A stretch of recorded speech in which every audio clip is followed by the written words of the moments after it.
السلام عليكم ورحمة الله.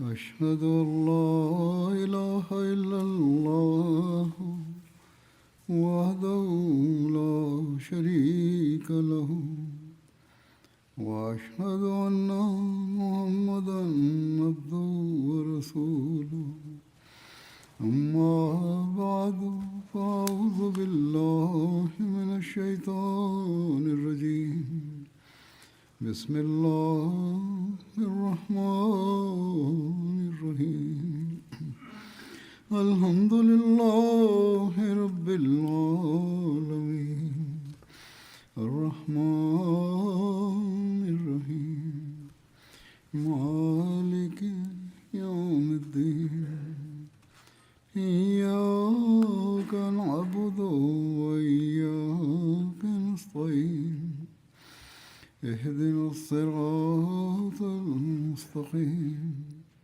صراط الذين أنعمت عليهم غير المغضوب عليهم ولا الضالين.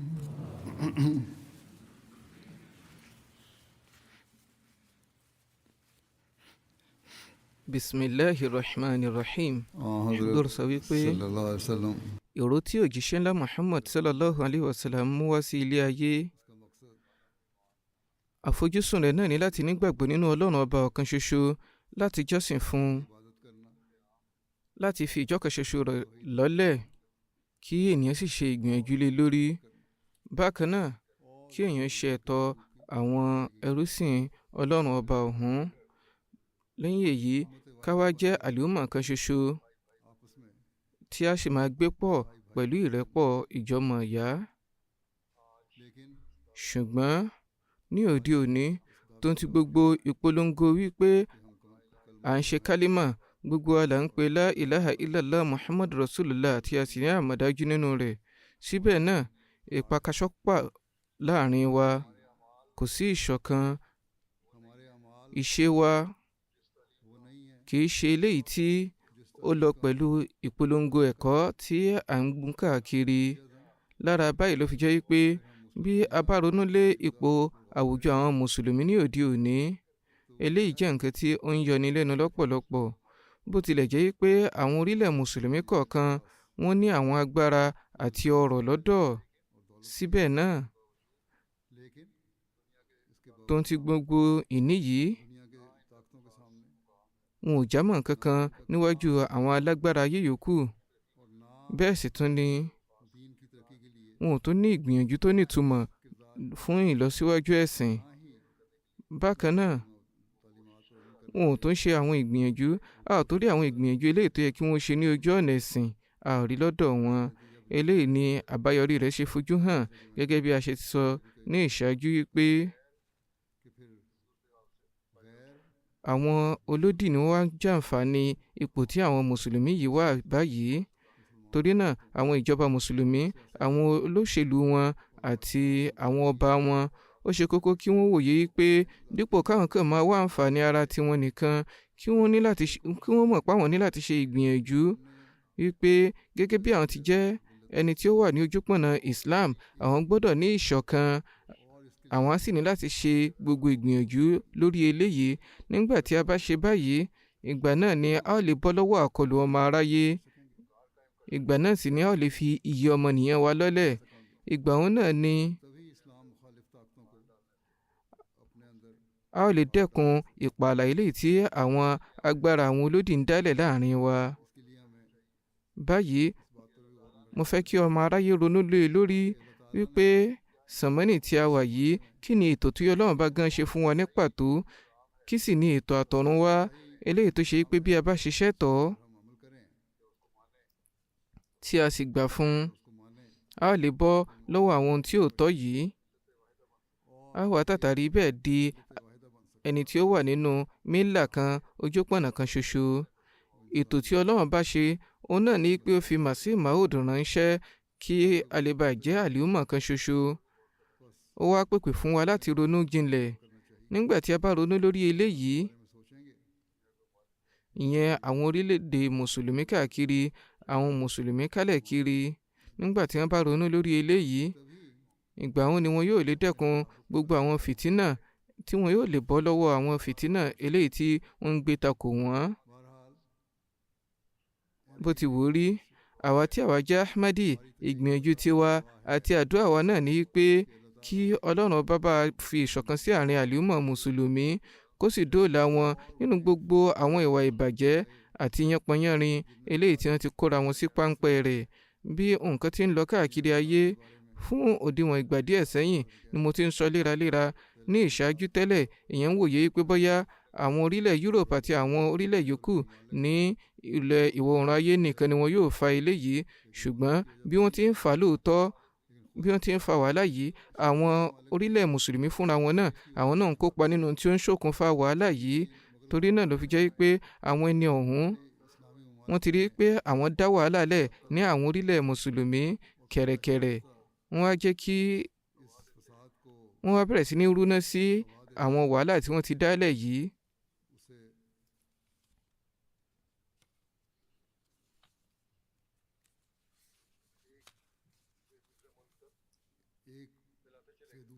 Wọ́n wá bẹ̀rẹ̀ sí ní mú àwọn wàhálà yìí láti orílẹ̀ kan sí orílẹ̀ mìíràn. Kí ni àwọn ète tí wọ́n ti pa lẹ́yìn gbogbo eléyìí? Ó fojú hàn gbangba wípé wọ́n fẹ́ fi agbára wọn jẹgàba lórí àwọn ohun ìní àwọn orílẹ̀ ọ̀hún ni, tí wọn yóò sì kó wọn sí ìkápá tiwọn. Bó tilẹ̀ jẹ́ pé àwọn orílẹ̀ Lárúbáwá kọ̀ọ̀kan ní ọrọ̀ gẹ́gẹ́ bí mo ṣe sọ ní ìṣáájú, ṣùgbọ́n tó ń ti bẹ́ẹ̀, àwọn alágbára ilẹ̀ ìwọ̀ oòrùn ayé yìí wọ́n ti kó wọn sí abẹ́. Ó tó gbà díẹ̀ tí mo ti bẹ̀rẹ̀ sí ní mẹ́nu bà eléyìí níwájú ọmọ aráyé, níwájú àwọn ará yòókù àti níwájú àwọn ènìyàn tèmi náà pẹ̀lú. Gbogbo wa ti wá ń rí eléyìí tó ń hàn gbangba sí wa báyìí. A ní láti máa rántí pé agbára Dajjal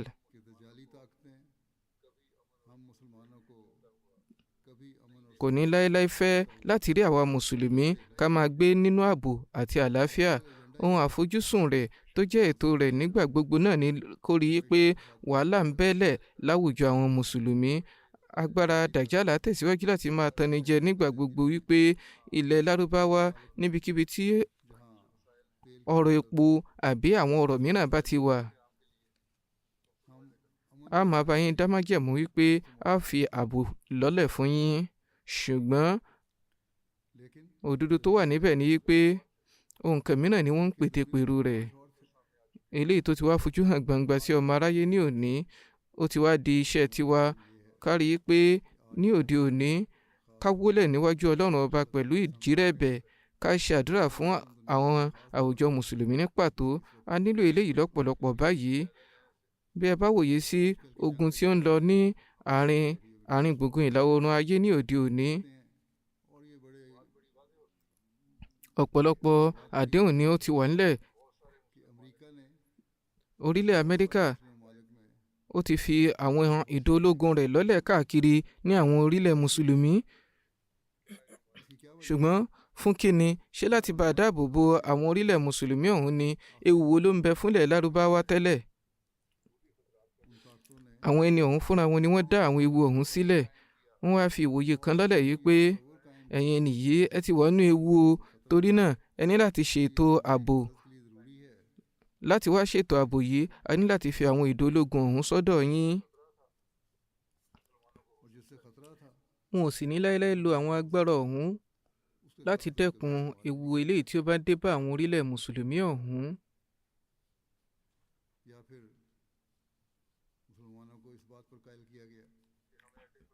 Wọ́n á máa sọ fún àwọn mùsùlùmí pé ẹ dá májẹ̀mú pẹ̀lú wa, a ó fún yín ní àǹfààní òwò ṣíṣe. Ṣùgbọ́n àfojúsùn wọn gan ní pàtó ni láti rí i pé àwọn ilẹ̀ ọ̀hún ní àwọn wọ́lẹ̀ ẹbẹ̀, àwọn tí wọ́n jẹ́ olódì wọn, àwọn ó ṣe ètò fún wọn kí wọ́n lè bá fi ẹsẹ̀ rinlẹ̀ ní àwọn ilẹ̀ ẹbẹ̀. Tó bá jẹ́ pé ewu kankan ń bẹ fún àwọn orílẹ̀ Lárúbáwá, àwọn ewu tí àwọn ẹni ọ̀hún fúnra wọn dálẹ̀ ni, tí ò bá sí yìí ni kò kú sí ìfàǹfà kankan láàrin ara wọn tẹ́lẹ̀. Ṣùgbọ́n nǹkan tí wọ́n ṣe fi àwọn májẹ̀mú yìí lọ́lẹ̀ òun náà ni kó lè bàa jẹ́ yí pé wọn yóò tẹ̀síwájú láti máa gbégbá orókè, láti máa jẹ gàba lórí àwọn ẹni ọ̀hún. Wọ́n fẹ́ jẹ gàba lórí àwọn orílẹ̀ mùsùlùmí, àwọn orílẹ̀ lárúbáwá. Iran ti fìgbà gbogbo jẹ́ ìdààmú fún àwọn ẹni ọ̀hún nítorí pé ìwòye wọn sì yàtọ̀ sí ti àwọn mùsùlùmí yòókù. Àwọn orílẹ̀ mùsùlùmí kan wọ́n dòdì wọn fúngbà pípẹ́, eléyìí tí àwọn yòókù tí wọ́n jàǹfààní rẹ̀ nítorí pé ìlànà Iran tako ilẹ̀ Israeli sì jẹ́ léyìí tí ó le koko. Wọ́n ti wá wò pé nǹkan tí ó tọ́ táwọn lè lò ní pé káwọn fi ìrọ̀rùn kọ̀ọ̀kan fún àwọn ilẹ̀ lárúbáwá, káwọn lè fi ìdólógun lọ́lẹ̀ lọ́dọ̀ wọn kó lè bàjẹ́ pé ìdáàbòbò ilẹ̀ Israeli yóò wà. Bẹ́ẹ̀ sì ni wọ́n á tẹ̀síwájú láti máa dúkokò mọ́ ilẹ̀ Iran yìí pé àwọn ń bẹ nítòsí. Eléyìí fojú hàn gbangba, àìsí rí àbáyọrí rẹ̀ yìí pé látàrí àwọn ìdólógun yìí, látàrí àwọn májẹ̀mú yìí, ó ṣeéṣe kí àkọlù bá àwọn ilẹ̀ lárúbáwá. Bẹ́ẹ̀ sì ni ó ṣe wáyé tí wọ́n sì ń ṣe ìparun bá àwọn ẹni ọ̀hún. Ibi tí wọ́n ti ní ọrọ̀ epo àti àwọn ohun kan mìíràn báyìí, ó ti bẹ̀rẹ̀ sí ní lápa búburú lára tiwọn. Àwọn alágbára ọ̀hún náà ni wọ́n tún jàǹfààní ohun kan tó ń lọ lọ́wọ́ yìí. Wọ́n sì tẹ̀síwájú láti máa jàǹfààní rẹ̀ nítorí pé bí ogun bá ti ń bẹ tí àwọn aráàlú tó sì ń lápa lára àwọn aráàlú, ó fojú hàn yìí pé àwọn ikọ̀ olódì wọ́n á gẹ̀gùn síbẹ̀. Wọ́n á sì máa ṣe gbogbo ìgbìyànjú láti kó ìparun bá ará yòókù nítorí pé wọ́n ń bá orílẹ̀ Iran jà. Báyìí ni Iran náà gbé ìgbésẹ̀ eléyìí tí à ń fojú rí ní òde òní, tó fi jẹ́ pé gbogbo àwọn ìdólógun Amẹ́ríkà tó ń bẹ ní àwọn orílẹ̀ àwọn ilẹ̀ lárúbáwá ọ̀hún, wọ́n ń ṣe àkọlù fún wọn, wọ́n kó ipa ogun wọn dọ́dọ̀ wọn. Báyìí ó ní oníròyìn ilẹ̀ lárúbáwá kan ti ṣe àlàyé báyìí pé ó ṣe kókó fáwọn lárúbáwá láti ṣọ́ra ṣe torí pé gbogbo ohun tẹ́ ń pè ní àkọlù àwọn ará ilẹ̀ Iran yìí ó lè má tọ̀dọ̀ àwọn ará ilẹ̀ Iran wá. Àwọn Amẹ́ríkà àti Israeli fúnra wọn lè ṣe eléyìí bó bá tiẹ̀ lè jẹ́ pé Iran fúnra rẹ̀ lè ṣe bẹ́ẹ̀ ni, ṣùgbọ́n àwọn náà tún jàǹfààní rẹ̀. Báyìí ló jẹ́ pé àwọn ilẹ̀ Iran náà wọ́n gbé àwọn ìgbésẹ̀ kọ̀ọ̀kan tí wọ́n sì kọ àwọn àkọlù kọ̀ọ̀kan tí ó ti wáyé.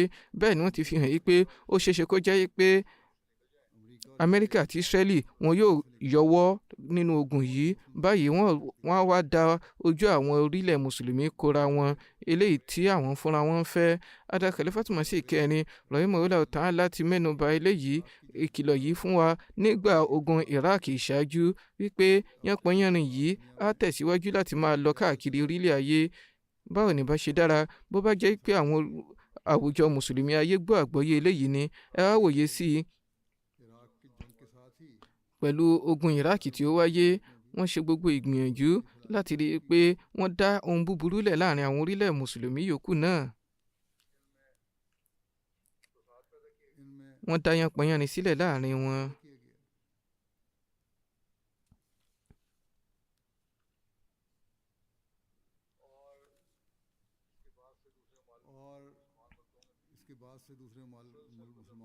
Àwọn orílẹ̀ mùsùlùmí kọ̀ọ̀kan sí kejì ó di pé oníkálukú wọn bẹ̀rẹ̀ sí gbàbọ́dè eléyìí tí ẹnikẹ́ni ò lè kọ̀pọ̀ rí bẹ́ẹ̀.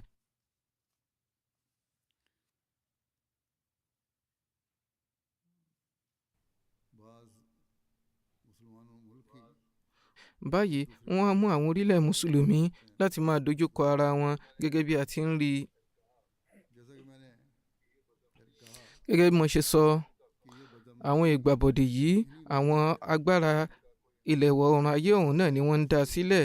Kò sì fẹ́ẹ̀ sí ọ̀nà ìdádúró kankan tí ó fojú hàn fún eléyìí báyìí àfi tí Ọlọ́run bá ní kádàrá kan ní pàtó lórí rẹ̀ ló kù. Ẹ̀yin á sì tún ní láti ṣe ìgbìyànjú lórí eléyìí náà pẹ̀lú. Torí ẹ̀ ní ṣókí ó ṣe kókó fún àwa láti ṣe àdúrà kí Ọlọ́run ọba dóòlà àwọn orílẹ̀ mùsùlùmí náà àbọ̀dè àti yánpọnyánrin yìí kó dáàbò bò wọ́n. Ó ṣe kókó fún àwọn àwùjọ mùsùlùmí náà kàn náà rí i pé wọ́n di alálàáfíà wọ́n sì di agbọ̀rọ̀dùn láàrin ara wọn. Eléyìí ní ẹ̀kọ́ Islam, kì í ṣe kí wọ́n bẹ̀rẹ̀ sí lépa ẹ̀mí ara wọn. Torí náà ojúṣe ni eléyìí jẹ́ fún wa. Àìsí ń ṣe ìgbìyànjú eléyìí fúngbà díẹ̀ sẹ́yìn láti rí i pé àwọn ènìyàn wa àti àwọn ará yòókù à ń dẹ́kun wọn nínú ìwà ìbàjẹ́, à ń ta wọ́n lólobó ìdẹ́kun ìwà ìbàjẹ́, nítorí pé ìwà ìbàjẹ́ yìí bó bá ti ń gbèrú sí i lójoojúmọ́, ohun tó ń fojú hàn ní pé á di ogun àgbáyé ńlá.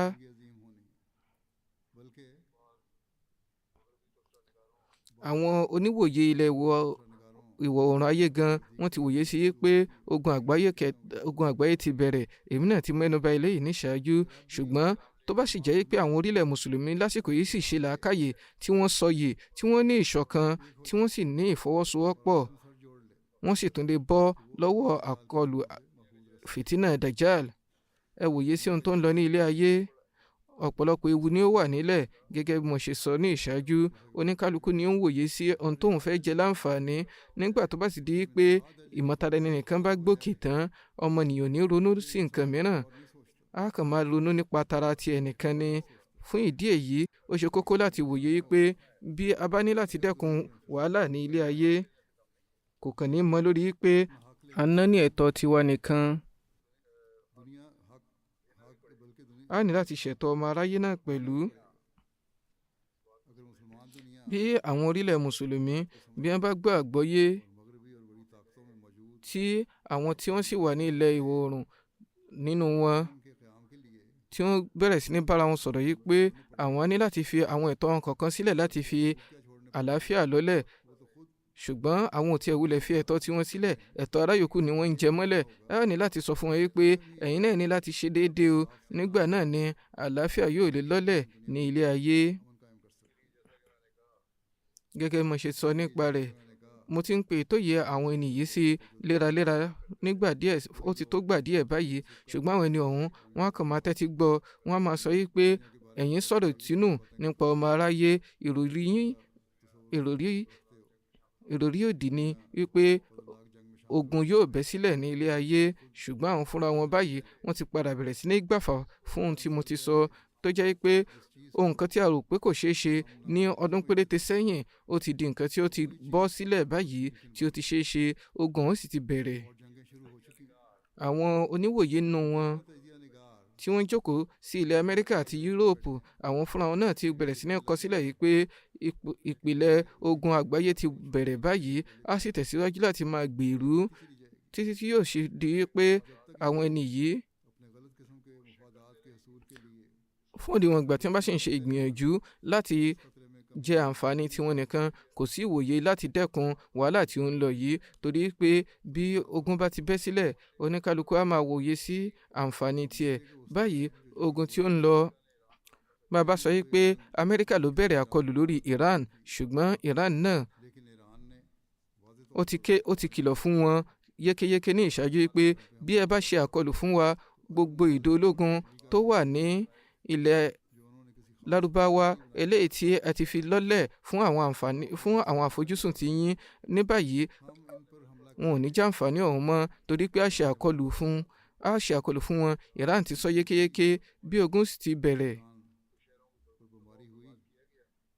Iran ti bẹ̀rẹ̀ sí ní ba àwọn ìlú, nígbà tí wọ́n ti ṣe àkọlù fún wọn, tí wọ́n ṣe ikú pa àwọn aláìmọwọ́mẹsẹ̀ nínú àwọn aráàlú wọn, tí wọ́n sì ṣe àkọlù fún ibi tí adarí orílẹ̀ wọn tí ó wà, tí wọ́n sì tún ṣe ikú pa àwọn ènìyàn nínú ẹbí rẹ̀. Àwọn alágbára ọ̀hún wọ́n wòye sí i, tí wọ́n sì ń fọn rere káàkiri pé àwọn ó yọ ìjọba yìí kúrò nílẹ̀, àwọn ará Iran ò sì wà lómìnira. Ibo lọ̀rọ̀ wá bẹ́yìn yọ sí? Ìwọ̀nba àwọn péréte tí wọ́n ń dòdì wọn tẹ́lẹ̀, àwọn náà ti dẹni tó ń kan sára sí wọn báyìí, tí wọ́n ti dúró tì wọ́n.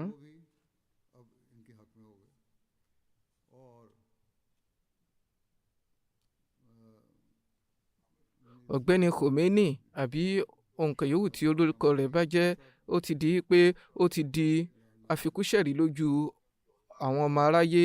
Lára bẹ́ẹ̀ ó ti di pé ó ti níyì sí níwájú àwọn ènìyàn ọ̀hún. Bẹ́ẹ̀ ni wọ́n ṣekú pa àwọn ọmọ rẹ̀, wọ́n ṣekú pa àwọn ẹbí rẹ̀. Ìwà ìbàjẹ́ tí wọ́n wù yìí,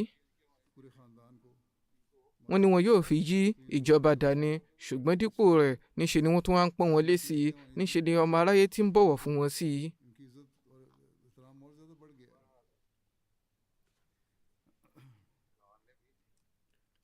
ní ṣókí, orílẹ̀ Iran náà fèsì pẹ̀lú ṣíṣe àkọlù fún àwọn ìdó ológun ọ̀hún tó jẹ́ ti àwọn ilẹ̀ ìwọ̀ oòrùn ayé àti Amẹ́ríkà káàkiri ilẹ̀ Lárúbáwá. Àwọn àyè kọ̀ọ̀kan náà tún wà bí àwọn odò epo rọ̀bì, níbi tí ilẹ̀ Amẹ́ríkà ti bẹ̀rẹ̀ sí ní dúnkokò wípé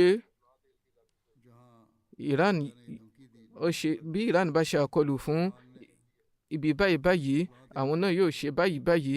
Báyìí ni wọ́n sì ṣe, tó ń sọ pé àwọn náà yóò máa ṣe báyìí báyìí fún wọn. Bẹ́ẹ̀ ni Iran náà sọ fún wọn tààràtà yìí pé ẹ̀yin ti ṣe àkọlù fún wa, a ò ní èrò láti ṣe àkọlù kankan tẹ́lẹ̀. Lọ́kàn àwọn mùsùlùmí báyìí, wọ́n ń ṣe ìgbìyànjú ète mìíràn ní eléyìí láti dá èdè àìyedè lẹ̀ àti ìkórìíra lẹ̀ láàrin àwọn mùsùlùmí sí àwọn mùsùlùmí. Torí náà wọ́n ti mọ̀ pé èdè àìyedè ń bẹ láàrin wọn tẹ́lẹ̀, báyìí wọ́n tún ń rúná sí i. Gẹ́gẹ́ bí mo ti mẹ́nu bà ọ̀rọ̀ oníròyìn kan ní ìṣáájú wípé ó ṣeéṣe kó jẹ́ wípé àwọn fúnra wọn ni wọ́n dá àwọn iná ọ̀hún sílẹ̀ tí wọ́n wá fi orúkọ Iran sí i. Gẹ́gẹ́ bí mo ti ṣe sọ, ní irú ipò báyìí, àwọn mùsùlùmí, àwùjọ mùsùlùmí ayé ní láti ronú jinlẹ̀ lórí ìgbésẹ̀ tí wọn yóò bá gbé. Ṣùgbọ́n àwa tí a jẹ́ Ahmadi, tó ń ti bí a ti jẹ́ agbọ̀rọ̀dùn fún wọn, síbẹ̀ náà kò sí nǹkan tí a lè ṣe bí ó ṣe pé kí a sọ wọ́n níyè, kí a ṣe àdúrà fún wọn, kí a sì ta wọ́n lólobó, kí wọ́n gbọ́ àgbọ́yé yìí pé ohun tí ó ń lọ yóò tọ́. Àwọn orílẹ̀ mùsùlùmí bí wọ́n bá sì tún lọ gbọ́ àgbọ́yé báyìí, tí wọ́n mọ̀ yìí pé eléyìí kìí ṣe fún àǹfààní orílẹ̀ tiwọn nìkan, ṣùgbọ́n ó wòye sí àǹfààní gbogbo àwùjọ mùsùlùmí tí wọn ò sì gbàbọ̀dè lọ́nà kankan, wọ́n sì tún lè dóòlà ara wọn ní òdiwọ̀n kan báyìí. Àwọn ilẹ̀ Lárúbáwá tí wọ́n wà ní àárín gbùngbùn ìlà oòrùn ayé, bó tilẹ̀ jẹ́ pé ó ń bẹ́nu wọn tí wọ́n ní ọ̀rọ̀ epo lọ́dọ̀, ṣùgbọ́n wọn ò ní ìkápá ìdáàbòbò, wọn ò sì ní ibi tí wọ́n ti ń pèlò èròjà ogun. Ọ̀rọ̀ epo nìkan ni wọ́n ní, ṣùgbọ́n pẹ̀lú ọ̀rọ̀ epo yìí àti àwọn owó tẹ̀kàn nílẹ̀, èyí ò lè fúnni ní ìlọsíwájú. Àǹfààní rẹ̀ àwọn orílẹ̀ ilẹ̀ ìwọ̀ oòrùn ayé nìkan ni ó ń ṣàǹfààní fún. Gẹ́gẹ́ bí mo ṣe sọ, eléyìí ni àwọn nǹkan tí àwọn orílẹ̀ ìwọ̀ oòrùn ayé fẹ́ jàǹfààní rẹ̀, tí wọ́n sì fi ìdólógun wọn sí wọn lọ́dọ̀. Nígbà tí wọ́n sì bẹ̀rẹ̀ ogun tí wọ́n gbógun ti ilẹ̀ Iran, báyìí Iran náà bẹ̀rẹ̀ sí ní ṣe àkọlù. Kò ṣe àkọlù fún àwọn ilẹ̀ Lárúbáwá, ó ń ṣe àkọlù fún àwọn ìdólógun ilẹ̀ Amẹ́ríkà ní ilẹ̀ Lárúbáwá ni. Ṣùgbọ́n báyìí ni wọ́n ń gbé ìwòye fún àwọn Lárúbáwá pé ẹ̀yin ni ó ń ṣe àkọlù fún. Báyìí gẹ́gẹ́ bí mo ṣe sọ, ogun yìí ti di ẹlẹ́gẹ́. Bẹ́ẹ̀ ni Iran tẹ̀síwájú láti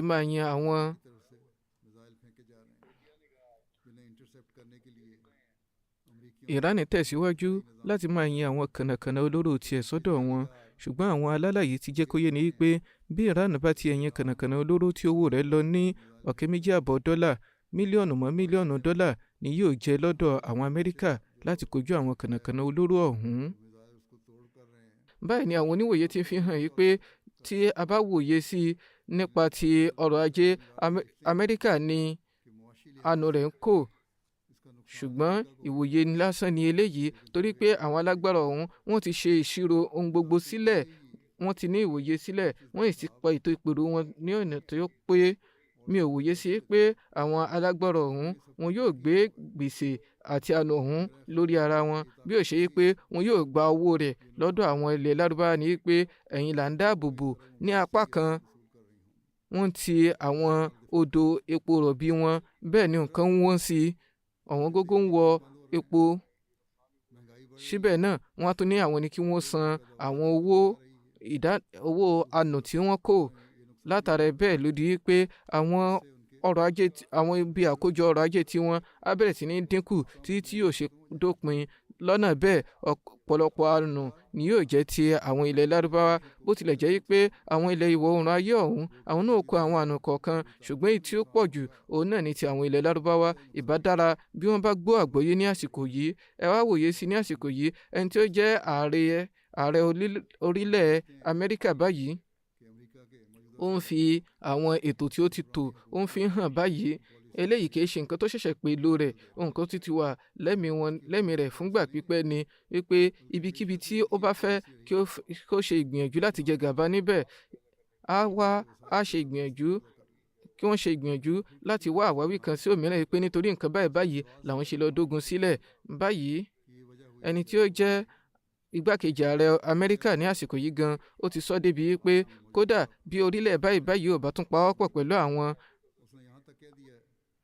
ò fi agbára káká gba àwọn ọrọ̀ ajé wọn àti àwọn ìní wọn. Àwọn orílẹ̀ tí wọn bá kópa nínú ogun ọ̀hún pẹ̀lú wọn, wọ́n bẹ̀rẹ̀ sí ní fi ìdèdè wọn, wọ́n á bẹ̀rẹ̀ sí ní fi ìdè ọrọ̀ ajé dè wọ́n. Wọ́n á máa jẹ́ kó yé wọn wípé olóòtú ìjọba ilẹ̀ Spain fi ìgboyà hàn ní ọjọ́ tó lọ pé òun ò ní fún wọn láǹfààní, ṣùgbọ́n síbẹ̀ náà àwọn Amẹ́ríkà sọ fún wọn wípé tó bá rí bẹ́ẹ̀ ní bá yín dòwò pọ̀ mọ́. Wọ́n sì bẹ̀rẹ̀ sí ní ṣe ìgbìyànjú láti fi àánú kàn wọ́n lọ́nà tí ò tọ́, láti ṣe ní ìwọ̀ àti kànpá fún àwọn ará ìlú àti àwọn orílẹ̀ ọ̀hún wípé kí wọ́n pawọ́pọ̀, kí wọ́n pàdé àpòpọ̀ pẹ̀lú àwọn. Ní ìwòye sí eléyìí, kò tiẹ̀ sí nǹkan tó jọ mọ́ ìṣedéédé mọ́. Ìgbà tí ó bá ti sí ìṣedéédé mọ́, a jẹ́ pé ìparun ni yóò tẹ̀lé. Ewu tí yóò sì jáde látara bẹ́ẹ̀, òun ni nǹkan tí ó ti bẹ̀rẹ̀ sí ní fojú hàn yìí. Kódà àbáyọrí tí ó burú jù báyìí lọ ó sì ń bọ̀ wá yọrí. Ní ọjọ́ tí ó kọjá lọ,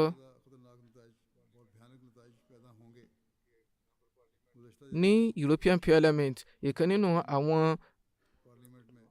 elétò ìjọba wọn tó jẹ́ ará ilẹ̀ Spain, arábìnrin ọ̀hún sọ gbangba yìí pé kò sí òmìnira kankan fún obìnrin nínú ogun wọn láti orílẹ̀ Amẹ́ríkà. Ó ní ìtọ́kasí ti àwọn obìnrin ní pàtó. Ó wí pé nítorí pé ìkéde Amẹ́ríkà yìí pé àwọn ń jagun yìí fún òmìnira àwọn obìnrin ilẹ̀ Iran, irọ́ pátápátá ni ó jẹ́. Àwọn obìnrin Iran ò sì ní rí òmìnira kankan látàrí bẹ́ẹ̀. Bẹ́ẹ̀ sì ni Amẹ́ríkà ò jà nítorí òmìnira obìnrin lọ́nà kankan. Wọn ò sì lè ṣe àṣeyọrí nínú ìfún àwọn obìnrin ní òmìnira lọ́nà kankan. Ní ṣókí, àkópọ̀ ọ̀rọ̀ ọ̀hún ní ráńpẹ́ náà ni pé orílẹ̀ Amẹ́ríkà ti ní ètò rẹ̀ nílẹ̀ fún ìgbà pípẹ́. Báyìí wọ́n ti mú Ísírẹ́lì pawọ́pọ̀ pẹ̀lú wọn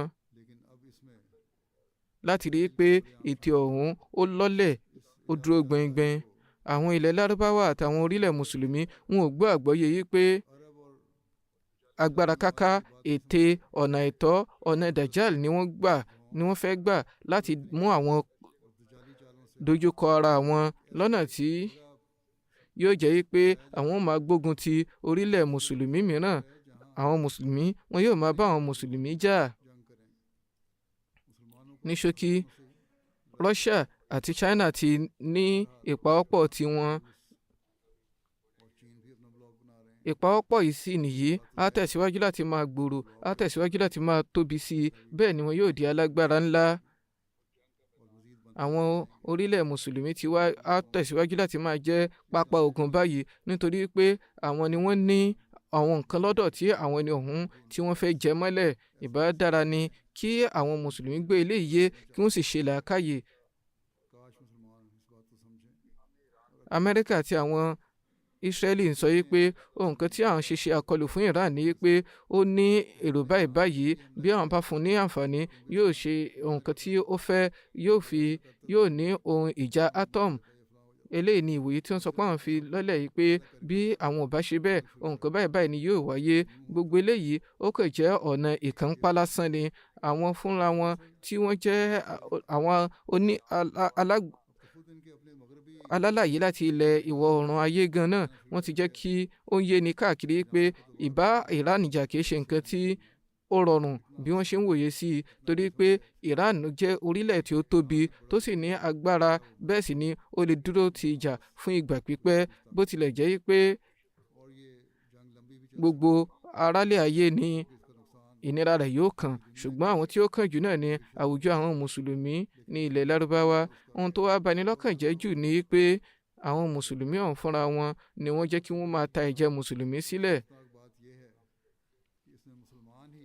Bó ti wò rí ó yẹ kí àwọn mùsùlùmí bẹ̀rù Ọlọ́run ọba.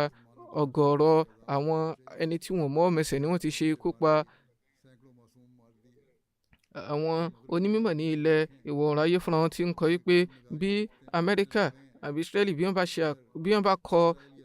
wọ́n bá gba irú àkọlù báyìí tí wọ́n kàn pa èèyàn péréte, ọ̀pọ̀lọpọ̀ àkọsílẹ̀ ni yóò jáde lórí rẹ̀. Ṣùgbọ́n wọ́n ṣe àkọlù fún ilé ẹ̀kọ́, wọ́n sì ṣe ikú pa ọ̀pọ̀lọpọ̀ àwọn ọmọdé. Síbẹ̀ náà àwọn èèyàn kọ àkọkún nípa rẹ̀.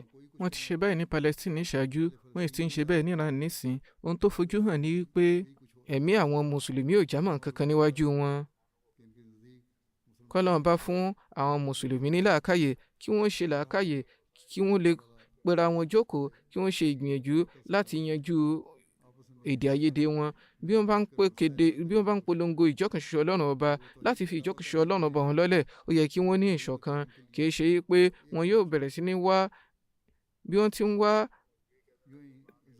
ti ń fi ẹ̀sùn kanra wọn kò ní ṣàǹfààní kankan. Wọ́n á máa sọ pé nítorí àkídà ẹni báyìí báyìí, nítorí ìgbàgbọ́ ẹni báyìí báyìí ni àwọn ṣe ń dòdì rẹ̀.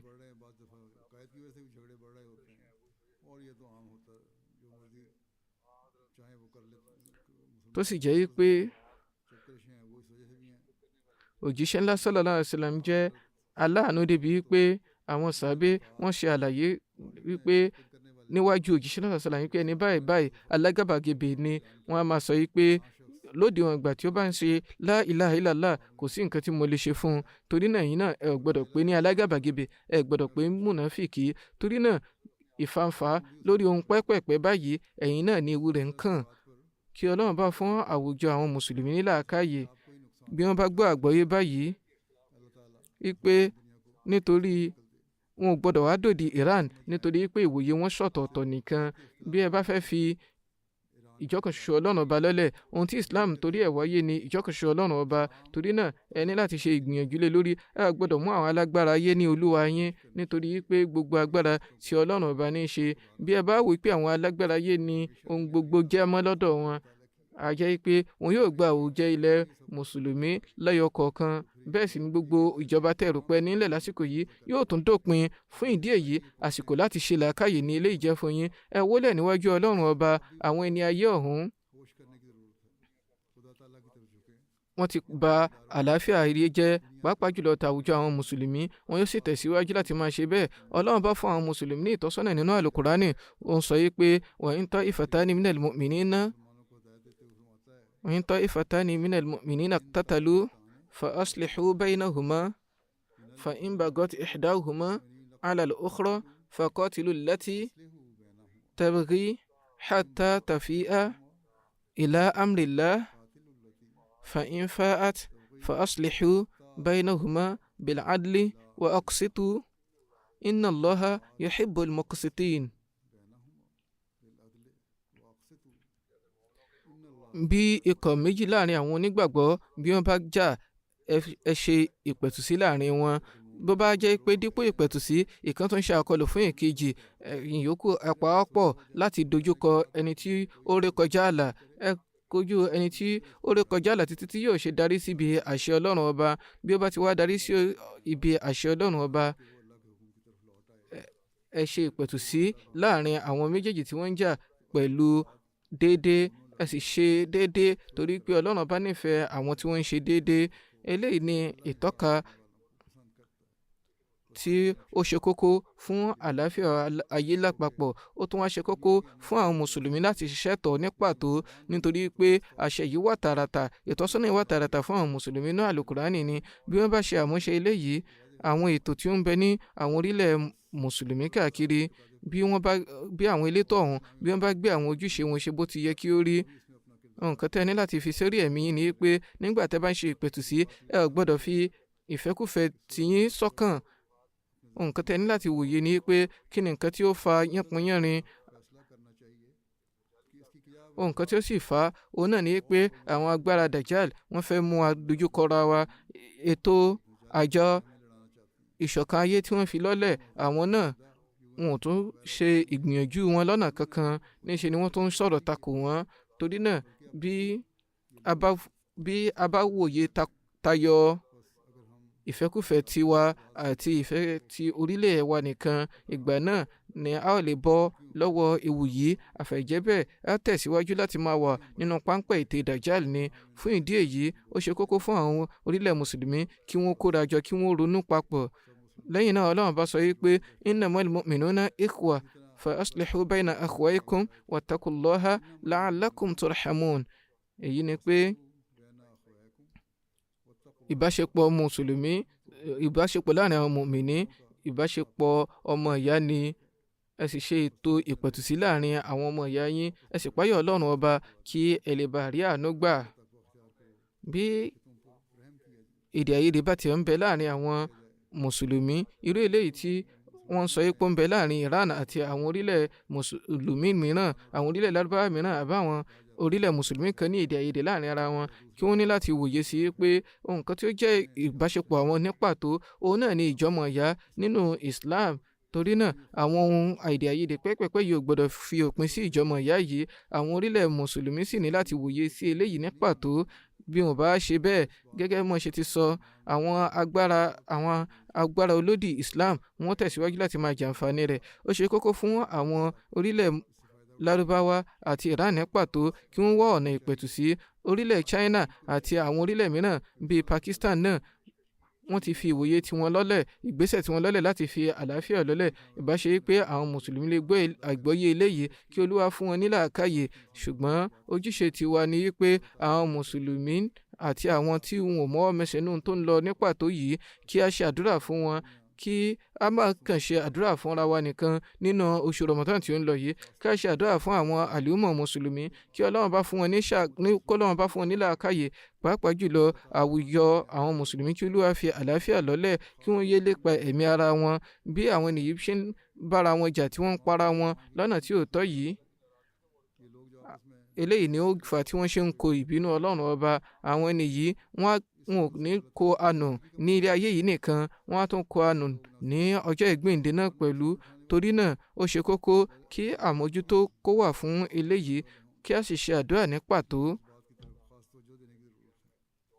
kí Ọlọ́run bá fún wa ní àǹfààní láti ṣe àdúrà lọ́nà tí ó tọ́.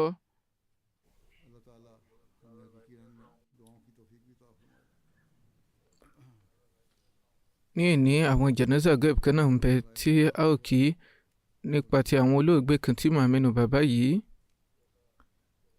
Ẹni àkọ́kọ́ ni Mukarram Saibzadi Ahmadu Jamil Sahiba, tí wọ́n jẹ́ ọmọ ara Khalifatu Masih kejì radiyallahu ta'ala anhu tí ó kéré jù. Wọ́n sì jẹ́ aya Nasir Muhammad Sial Sahib. Chaudhry Muhammad Sial Sahib, Fatih Muhammad Sial Sahib, tí wọ́n jẹ́ missionary bíbáyìí tẹ́lẹ̀ ní bàbá ọkọ wọn. Wọ́n papòdà ní ẹni ọdún mọ́kàndínláàádọ́rùn inna lillahi wa inna ilayhi raji'un. Musia ni olóògbé jẹ́. Àwọn ni ọmọ Hadrat Sayyida Maryam Begum Sahiba tí ó kéré jùlọ, ìyẹn Umm Tahir. Nínú àwọn ọmọ Hadrat Muslim Maud, àwọn náà ni ọmọbìnrin tí ó kéré jù. Hadrat Muslim Maud ṣe nìkan àwọn ní ọdún 1955. Ní àsìkò ọ̀hún, nítorí pé Hudur wà nínú àárẹ̀, orí ibùsùn ni wọ́n wà nígbà náà tí wọ́n ṣe kútúbà nìkan àwọn tí wọ́n sì ṣe àdúrà fún wọn. Àwọn èèyàn péréte nínú àwọn ará inú ilé wọn ni wọ́n kópa nínú rẹ̀. Ṣùgbọ́n àwọn tí wọ́n kọ àkọsílẹ̀ nípa rẹ̀, wọ́n jẹ́ kó ní wípé láti ìbẹ̀rẹ̀ sí ìparí ètò yìí, ìwọ̀n ni mọ̀rà kan mú ara Khalifatu Masih kejì. Lẹ́yìn náà ní ọdún 1956, Hadrat Muslim Maud sìn wọ́n lọ sí ilé ọkọ tí wọ́n sì ṣe àdúrà fún wọn. Ọmọ mẹ́rin ni ó gbẹ̀yìn wọn. Ọmọ kan ni Zaid Mustapha tó jẹ́ ọmọ àkọ́kọ́. Wọ́n fún Saibzadi Ahmadul Qayyum Saib tí ó jẹ́ ọmọ ìyá wọn obìnrin àwọn náà tọ́ wọn dàgbà. Yasmin Malik ní ọmọ kejì, Sadia Ahmad ní ìkẹta tó wà ní UK bíbáyìí. Sofia Ahmad òun wà ní Rọ́bùà, òun láya Mirza Samad Ahmad tí ó jẹ́ Nazir Khidmat Darwishan. ọkọ Mokaram Nasir Muhammad Siyasab jẹ́ Waqf Zindagi. nígbà tí Hazrat Muslim Maud bẹ̀rẹ̀ ilé ìwádìí Fadlu Umar, wọ́n yàn wọ́n ní oníwádìí. ìgbà tí wọ́n sì parí rẹ̀, jàmáà fún wọn níyọ̀ǹda láti lọ dá iṣẹ́ wọn ṣe. ọmọbìnrin Sofia kọ wípé wọ́n jẹ́ni tí ó ní àánú àwọn aláìní lọ́pọ̀lọpọ̀. ọ̀gọ̀rọ̀ àwọn èèyàn ni wọ́n kọ sí mi wípé wọ́n á máa tọ́jú wa tí wọ́n sì máa bá gbọ́ àwọn bùkátà wa.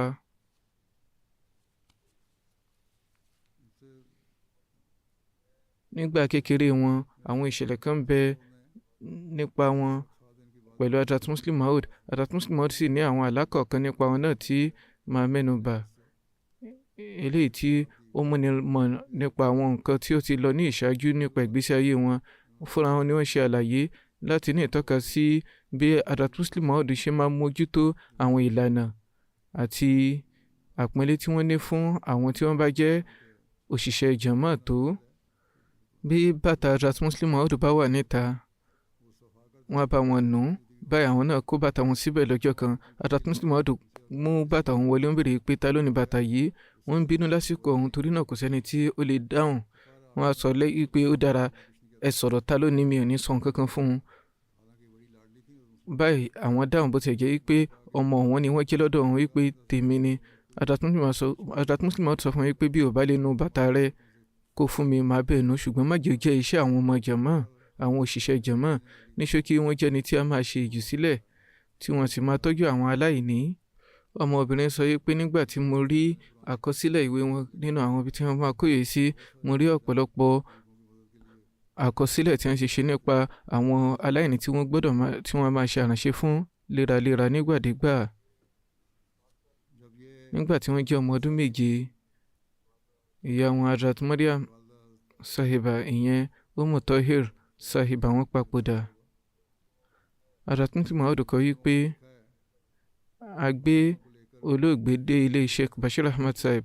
báyìí ọmọ wọn tó kéré, Amatul Jamil, tí ó jẹ́ ọmọ wọn lọ́dọ̀ wọn àti lọ́dọ̀ mi, tó sì jẹ́ ọmọ ọdún 7 nígbà náà, mo rí tí ó ń sun ẹkún tó ń wí pé ìyá ò, ìyá ò. báyìí mo lọ sí ọ̀dọ̀ ọmọ náà, mo á sọ fún un tìfẹ́tìfẹ́ pé Jimmy ni a máa ń pè tìfẹ́tìfẹ́ nígbà náà. Hazrat Muslim Maud sọ wípé mo sọ fún yín pé ìyá rẹ̀ ti lọ sí ilé Ọlọ́run báyìí, yóò sì rí ìfọ̀kànbalẹ̀ níbẹ̀. Olúwa Ọlọ́run bá ló fẹ́ kí wọ́n lọ síbẹ̀ báyìí. ìwọ náà wòye sí òjíṣẹ́ ńlá sallallahu alaihi wasallam ń papòdà, bàbá rẹ̀ náà papòdà, ǹjẹ́ ìyá rẹ̀ wá jù wọ́n lọ níbí? lẹ́yìn náà Hazrat Muslim Maud sọ wípé káàánú Ọlọ́run bá má ṣe fi ọmọ mi yìí sílẹ̀ nígbà kọ̀ọ̀kan. kété tí mo sọ gbólóhùn yìí títí di ìní, kò sun ẹkún kankan lórí ìyá yìí mọ́. níṣe ni ó pa lọ́lọ́. kódà ní ọjọ́ kejì ní àsìkò ìsìnkú, nígbà tó rí ẹ̀gbọ́n rẹ̀ tí ó sun ẹkún tó piyè nítorí ìbànújẹ́ ọmọ mi kékeré yìí, tí ó jẹ́ ọmọ Maryam Siddiqah tí ó kéré jù lọ, ìyẹn Jimmy mi, ó lọ wípé Chotiapa, wọ́n máa pe Hazrat Maryam Siddiqah ní Chotiapa. ẹgbẹ́ mi yìí mà ti ẹ̀gọ́ o. bàbá sọ wípé ó wu Ọlọ́run bá ní kí ìyá papòdà, àwọn tó wá ń sun ẹkún. lẹ́yìn náà Hazrat Muslim Maud sọ wípé èrè Olúwa mi, tó jẹ́ pé nítorí ìyọ́nú rẹ ni ọmọ yìí ò ṣe bànújẹ́, ǹjẹ́ ò wá ní gba ìyá rẹ̀ là nínú gbogbo ìbànújẹ́ ọjọ́ ìgbéǹde níbí? báyìí Hazrat Muslim Maud ṣe àdúrà fún Hazrat Maryam Siddiqah Sahiba yìí pé èrè Olúwa, ìrètí yìí la ní lórí àwọn ẹrúsìn rẹ, ògo rẹ̀ sì ní láti ṣe àmúṣẹ rẹ̀. ní ṣókí, wọ́n jẹ́ ẹni tí a máa kópa nínú àwọn ìjùsílẹ̀ wọn déédéé. wọ́n ti yanjú ìsọ̀jà ìdáde wọn ní ìṣáájú. nígbà tí alábàágbélé nǹkan kan bá papòdà, wọ́n máa fi oúnjẹ ránṣẹ́ sí ọ̀dọ̀ wọn. wọ́n máa sọ fún àwọn tí ó bá náà ṣe àbẹ̀wò òótọ́ sọ pé ó ń sọ bẹ́ẹ̀ fún èmi náà léraléra yìí pé ẹ ṣe àdúrà fún mi kí n ní àtúbọ̀tán rere. ọmọ wọn Nusrat sọ yìí pé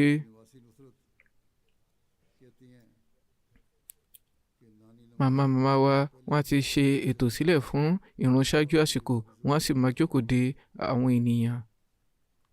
wọ́n á máa ṣe àdúrà fúngbà pípẹ́, kódà wọ́n ti ṣe àkọsílẹ̀ àwọn tí wọ́n ní láti máa ṣe àdúrà fún. wọ́n ní pé ńgbà tí mo ṣì kéré dáadáa, màá gbọ́ tí ìyá máa ṣe àdúrà pẹ̀lú ìpọ̀kàkà ẹ̀mí. wọ́n máa tẹ̀síwájú láti máa ṣe àdúrà fún àwọn ènìyàn. Hadi Ali Saib kọ wípé gẹ́gẹ́ bí mo ṣe sọ, ó ní àwọn nǹkan ìrántí nípa wọn, bẹ́ẹ̀ sì ni àlá ń bẹ látọ̀dọ̀ Hazrat Muslim Maud náà nípa wọn. Hadi Ali Saib wípé wọ́n sọ fún mi wípé lọ́jọ́ kan mo wà nínú ọkọ̀ pẹ̀lú Hazrat Khalifat Masih kejì. mo jókòó síbi ààyè ẹ̀yìn pẹ̀lú Hudur.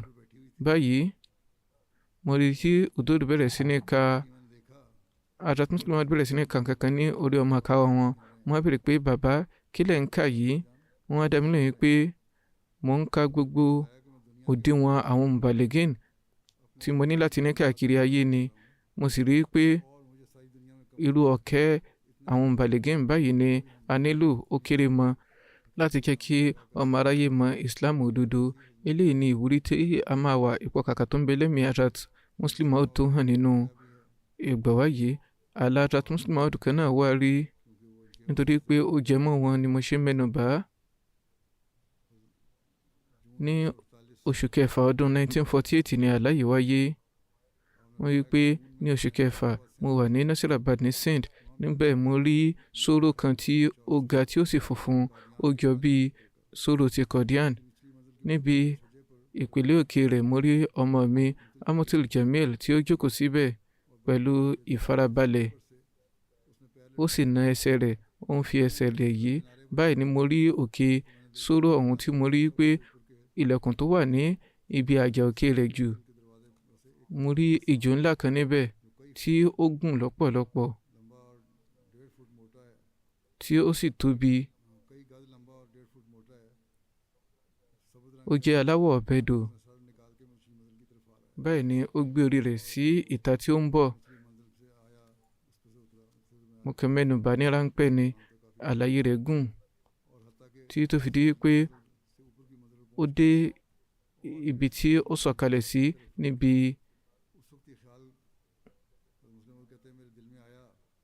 adájọ́ wọn sọ pé ní àsìkò ọ̀hún mo rí pé Amatul Jamil jókòó sí ẹnu ọ̀nà kó má jẹ́ pé bóyá ejò ọ̀hún bọ̀ wá gé wọn jẹ.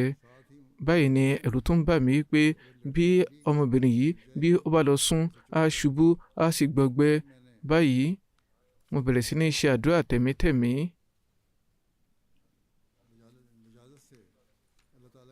níwájú Ọlọ́run ọba Allah. báyìí ni mo rántí gbólóhùn yìí nínú rẹ̀ yìí pé Allahumma izhali walil jamaati al-ahmadiyya walil ghurabaiha. rẹ̀ Olúwa wa Allah, nítorí tèmi àti ti jama ahmadiyya àti àwọn aláìní, bá mi dóòlà rẹ̀ nínú ewu yìí. àtàtúnṣe mọ́dù kan wípé nínú èdè Lárúbáwá wọn máa lo gùrọ̀bà fún àwọn onírìn àjò, nínú èdè Urdu wọn máa lò fún àwọn aláìní. Ọlọ́run bá ní ó mọ̀ bóyá ti Urdu ni ó bá lọ ní inú gbólóhùn yìí ni àbí ti Lárúbáwá, eléyìí tó ní ìtọ́ka sí ti àwọn onírìn àjò. bó ti wò rí, bí mo ṣe tẹ̀síwájú náà àdúrà yìí, mo rí tí Amatul Jamil fúnra rẹ̀ ó fura sí ewu ọ̀hún, ó sì bẹ̀rẹ̀ sí ní sún kúrò níbi ẹnu ọ̀nà náà. ó sún kúrò pátápátá tí ejò náà sì jáde kúrò níbẹ̀. ó wo ibi tí Jamil wà, ṣùgbọ́n torí pé ó jìnnà díẹ̀ kò wulẹ̀ tọpa rẹ̀.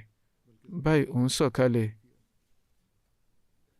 wọ́n kọ wípé bó tiẹ̀ jẹ́ pé àlàyé ó jẹ́ oníbùkún fún ọmọ yìí tí ó sì jẹ́ aládùá fún, ó tó jẹ́ ìfọ̀kànbalẹ̀ fún èmi náà tí ó sì tún máa ṣàǹfààní fún jàmáà àti àwọn aláìní. Allahu a'lam. Ọlọ́run bá ló mọ̀ jùlọ. ọ̀pọ̀lọpọ̀ àwọn àlá náà ń bẹ ti Hazrat Muslim Maud tí wọ́n ti mẹ́nu bà. kí Olúwa ṣe àforíjì àti àánú fún wọn. janaza ẹlẹ́ẹ̀kejì tí màá ní láti mẹ́nu bà ní ti Dr. Rashid Ahmad Khan Saib láti ilẹ̀ Holland, tí wọ́n jẹ́ ọmọ Mukarram Nizamuddin Sahib wọ́n papòdà ní ọjọ́ tí ó lọ ní ọdún 91. Inna lillahi wa inna ilayhi raji'un. Pẹ̀lú jẹ́ Ọlọ́run ọba Músí ni olóògbé jẹ́. Ọmọkùnrin 4 àti ọmọbìnrin 4 ni ó gbẹ̀yìn wọn. Dr. Rashid Sahib jẹ́ bàbá Dr. Rashid Sahib ní Nizamuddin Sahib.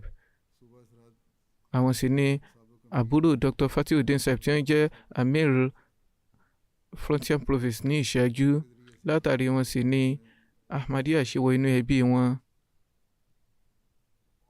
Ní ọdún 1905 ni Hazrat Masih Maud lọ ṣe ìwàásù ní Ludhiana. Nígbà náà Fatihudeen Sahib ṣì ń kẹ́kọ̀ọ́ lọ́wọ́.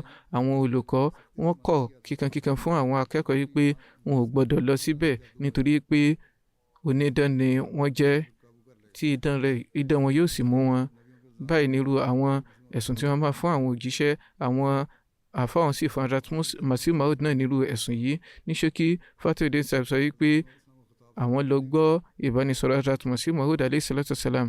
Kété tí àwọn sì rí ojú oníbùkún Hazrat Masih Maud alayhi salatu wasalam, báwọn ti kéré tó nígbà náà, àwọn máa mọ̀ dájú wípé ẹni òdodo ni eléyìí. Lẹ́yìn náà, nígbà tí wọ́n parí ẹ̀kọ́ wọn, wọ́n ṣe báyà ní ọdún 1914 ní sàmánì Hazrat Khalifatul Masih Kínní. Ẹlẹ́mìí rere ni Rashid Sahib náà jẹ́. Wọ́n jẹ́ ẹni jẹ́jẹ́ ẹni Ọlọ́run ọba tá a máa bójútó ojúṣe rẹ̀ tí a sì máa tó okùn ẹbí. Wọ́n jẹ́ onígboyà akínkanjú tó ní ìfarajìn fún ètò khilafa. Wọ́n yìí ṣetán fún ìjùsílẹ̀ ní gbogbo àsìkò. Wọ́n máa tọ́jú àwọn aláìní. Wọ́n máa tọ́jú àwọn tó bá ń táwọ́ ná láì jẹ́ pé wọ́n fi hàn fún ẹlòmíràn. Ọ̀gọ̀rọ̀ àwọn tí ó ṣẹ̀wọ́nú jẹ́mọ́ ni wọ́n máa gbé ẹjọ́ takò wọn, sì máa lọ láti dá wọn sílẹ̀. Wọ́n kópa nínú ikọ̀ àwọn ológun Furqan náà. Wọ́n tó wá ń ṣe oríire wípé àwọn àti bàbá ya wọn Abbas Khan Sahib àti ọbàkan wọn Manzoor Sahib ní Hazrat Khalifatul Masih kejì rán lọ sí onírúurú ààyè ní Frontier Province ní àsìkò ètò Waqf Jadid. Wọ́n fún ọ ní ojúṣe kí wọ́n kàn sí àwọn Ahmadi àtijọ́, àwọn ẹbí Ahmadi àtijọ́, kí wọ́n sì tún ṣe ojúṣe ìpolongo ẹ̀sìn. Báyìí wọ́n ṣe ojúṣe yìí ní ọ̀nà tí ó dára. Wọ́n ní ìwúrí láti polongo ẹ̀sìn lọ́pọ̀lọpọ̀. Wọ́n ṣe ìwàásù fún Daulat Khan Sahib tí ó jẹ́ ọ̀rẹ́ wọn kan. Ó ṣe báyà látàrí ìgbìyànjú wọn. Báyìí wọ́n gbé ẹjọ́ takò wọ́n. Wọ́n sì gbá wọn náà mú pẹ̀lú. Kò sẹ́ni tí ó jáde lọ láti gbà wọ́n lẹ̀. Bẹ́ẹ̀ sì ni wọn ò gba ìlànà òfin kankan. Rashid Sahib fúnra wọn ni wọ́n lọ dóòlà wọn sílẹ̀. Nígbà náà, àwọn àfáà 5,000 ni wọ́n kóra jọ síbẹ̀. Wọ́n bẹ̀rẹ̀ sí ní jù wọ́n lókò. Wọ́n lù wọ́n lókò títí tí wọ́n ṣe ṣubú. Ibẹ̀ sì ni wọ́n fi kú ṣẹ̀rí sí. Nínú ìjábọ̀ ìṣe àwọn ẹni àṣetánì yìí lọ́rọ̀ tí wọ́n ní pé àwọn ń gba ẹ̀san. Àwọn ọlọ́pàá náà bá tó bẹ̀rẹ̀ sí ní lu òkú wọn wípé káwọn náà gba ládá látàrí bẹ́ẹ̀. Ní ṣókí wọ́n lu àwọn náà lólùkulù. Kódà gbogbo eegun ara wọn náà fẹ́ẹ́ dá tán. Èmi náà tẹ̀síwájú láti máa rí àpẹẹrẹ lára wọn. Àpẹẹrẹ ń bẹ lójú wọn. Bẹ́ẹ̀ ni àwọn ara wọn tẹ̀ látàrí bẹ́ẹ̀, ṣùgbọ́n Ọlọ́run bá dóòlà wọn. Wọ́n lù wọ́n títí tí wọ́n rò pé wọ́n ti kú ni. Lẹ́yìn èyí, àwọn ọlọ́pàá gbé òkú wọn lọ. Nígbà tí wọ́n dé ilé ìwòsàn, báyìí náà sọ fún yín pé èmi wà láyé o, mò ń ṣẹ̀mí. Torí náà ẹ gbé mi lọ síbi báyìí. Ó ṣe àwọn oníwòsàn ní kàyéfì pé báwo lẹ́ni ṣe wà láàyè. Ọlọ́run bá fẹ́ kí wọ́n ṣe ṣẹ̀mí ni. Ní ṣókí wọ́n lo 30 ọdún lẹ́yìn èyí tó ń ti gbogbo ọgbẹ́ ọ̀hún tí wọ́n sì jáfáfá. Ní ṣókí wọ́n sọ fún àwọn ọlọ́pàá pé kán gbé àwọn lọ sí Peshawar. Àwọn olódì náà ń bẹ níbẹ̀ tí wọ́n jẹ́ ọlọ́pàá. Ó sì ṣòro láti gbé wọn lọ síbẹ̀, ṣùgbọ́n àǹfààní kan tí ó wà níbẹ̀ ni pé bí ẹ bá fún ọlọ́pàá lówó ohun tẹ́ fẹ́ yóò rí àmúṣẹ. Báyìí Rashid Saheeb sọ fún yín pé n tẹ́ bá fẹ́ gbà lọ́wọ́ mi ẹ gbà, ẹ ṣàgbé mi débẹ̀. Ní ṣókí ọ̀gá ọlọ́pàá ọ̀hún gbà, wọ́n sì gbé wọn lọ síbẹ̀. Báyìí wọ́n gbé wọn lọ sí Rọ́bà. Ibẹ̀ ni wọ́n ṣe ìwòsàn wọn tí Ọlọ́run bá sì fún wọn ní ìṣẹ̀mí tuntun. Ní apá kan ni wọ́n gbé wọn lọ sí ibi tí wọ́n máa kó àwọn òkú sí. Ní ọ̀nà kejì Ọlọ́run bá fún wọn ní ìṣẹ̀mí 30 ọdún. Wọ́n sì ní ìjáfáfá. Wọ́n gbé Holland náà, wọ́n ṣiṣẹ́ fún Jemaat níbẹ̀ pẹ̀lú. Ní ọdún 1974 àwọn olódì tún ṣe àkọlù fún wọn tí wọ́n gbé ìbọn tì wọ́n. Síbẹ̀ náà wọ́n sọ fún wọn wípé kí wọ́n pe kálímà àwọn àfọ́ ọ̀hún, wípé kí kálímà kí wọ́n di mùsùlùmí. Wọ́n sọ wípé èmi tí ń ṣe la ilaha illallah Muhammad Rasulullah tẹ́lẹ̀, ní tí mo nígbàgbọ́ nínú rẹ̀ nìyí, irú mùsùlùmí ilẹ̀ tó fẹ́ kí n dì. Wọ́n sọ wípé ó tì bú Mirza Sahib. Wọ́n sọ wípé èmi ò lè bú èébú, eléyìí kì í ṣe Islam. Lẹ́yìn èyí wọ́n wí pé mo jẹ́ ẹni tó ń ṣe àsàlátù tí mo sì ń tẹ̀lé ìlànà ẹ̀kọ́ òjíṣẹ́ ńlá sallallahu alaihi wasallam, torí náà mi ì lè wu ìwà ìbàjẹ́ báyìí. Lẹ́yìn wọ́n wí pé mo mẹ́nu bà ìṣẹ̀lẹ̀ sàábé kan fún wọn. Nígbà tí ìró ta tí awuyewuye lọ nípa wípé òjíṣẹ́ ńlá sallam ti fi kú ṣẹ̀rí ní ojú ogun Uhud, wọ́n sọ wípé láàrin mi àti àlùjánnà dàbínù kan ni ó wà láàrin wa báyìí. Báyìí wọ́n ju dàbínù ọ̀hún náà, wọ́n sì lọ kojú àwọn ọ̀tá. Báyìí wọ́n sì gé ara wọn wẹ́lẹ́wẹ́lẹ́. Wọ́n wí pé mo mẹ́nu bà ìṣẹ̀lẹ̀ lè fún wọn. Wọ́n sọ fún wọn wípé kódà kò tiẹ̀ wá sí dàbínù láàrin mi àti ẹ̀yin gan pẹ̀lú. Kò sí àlàfo gan torí pé ẹ ti gbé ìbọn tì mí. Torí náà ẹ ṣekú pa mí. Ṣùgbọ́n nǹkan tẹ́ ẹ sọ yìí pé kí n bú Masih Maud, mi ò ní dán wò. Ọ̀nà báyìí wọ́n fi ìgboyà ńlá hàn kí Ọlọ́run bá ó ṣe àforíjì àti àánú fún wọn, kí ó ṣe àgbéga ipò wọn, kó sì fún àwọn ọmọ wọn ní àǹfààní láti jẹ́ ẹni tí yóò máa ṣe rere nígbà gbogbo.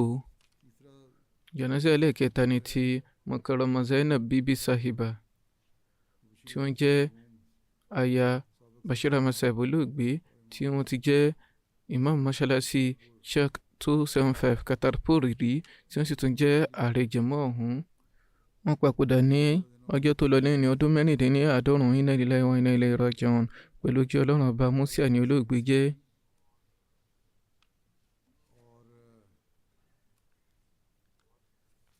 Bàbá wọn Ali Muhammad Sahib jẹ́ òṣìṣẹ́ ní Masjid Darul Fikr ní Faisalabad ní ìṣáájú. Wọ́n jẹ́ ẹni tí a máa ṣe àdúrà déédéé, tí a máa kí tahajjud, wọ́n á máa kírun déédéé, wọ́n á máa ka Al-Qur'ani, wọ́n á máa tọ́jú àwọn àlejò, wọ́n sì ní ìfarajìn fún ètò khilafa. Obìnrin rere ni wọ́n jẹ́. Wọ́n á máa ṣe àránṣe fún àwọn aláìní. Wọ́n á máa tẹ́tí gbọ́ khutbah Jímọ̀ déédéé, wọ́n sì máa pe àwọn aráalé wọn náà láti wá tẹ́tí gbọ́. Ọmọkùnrin 3 àti ọmọbìnrin 4 ni ó gbẹ̀yìn wọn. Ọ̀pọ̀lọpọ̀ àwọn ọmọ wọn ni wọ́n jẹ́ wákìlì zindagi. Ọmọ wọn ọkùnrin Tahir Ahmad Saifi Sahib náà jẹ́ Mubalik Silsila ní Lusaka ní Zambia.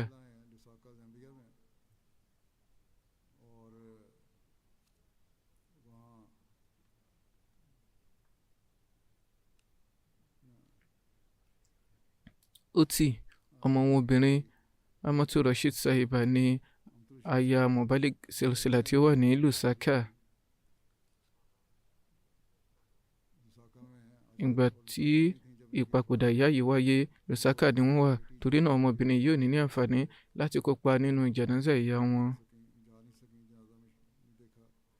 Kí Ọlọ́run bá fún wọn náà ní sùúrù àti ìfaradà, kó sì ṣe àforíjì àti àánú fún olóògbé.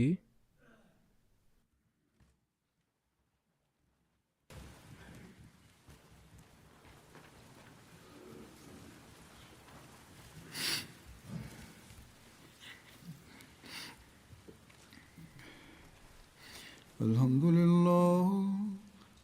لله نحمده ونستعينه ونستغفره ونؤمن به ونتوكل عليه ونعوذ بالله من شرور أنفسنا ومن سيئات أعمالنا.